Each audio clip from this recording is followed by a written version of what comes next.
नमस्कार मंडळी.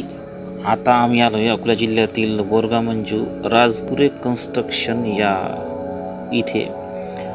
बघतायत की आमचे महाराज नियमाच्या काडीनं पाणी शोधत आहेत. बघतायत ते पाण्याचं सोर्स कुठे आहे ते बघा. त्यांची काडी कशी हलती आणि हळूहळू साईड जाऊन जाऊन जाऊन जाऊन बघा बघा बघा ह्यो कशी होती काडीची वाकडी तिकडी होते. याचा अर्थ पाण्याची सोर्स तिथे जास्त असेल असं वाटतं मला तर.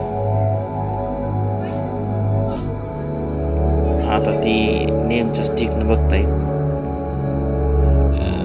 काड्या तांब्याच्या काड्या त्यांच्याकडे बघतायत. ते पांढऱ्या ते दिसतात तुम्हाला त्या पाण्याच्या धाऱ्यात ते व्हाईट स्पॉट त्यांनी पाडले आणि बघता बघता बघता बघता बघतायत ते की इकडं पाणी कुठे आहे जास्त.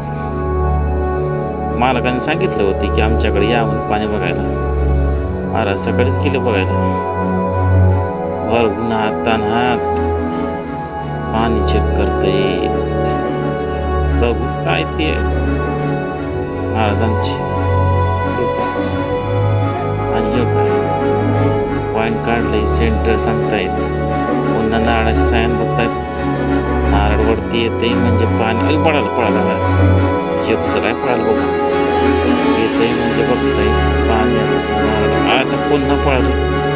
एवढंच तुमचं पुन्हा महाराज येत आहेत आणि बघतायत कोणत्या दिशेत एनर्जी स्ट्रॉंग आहे.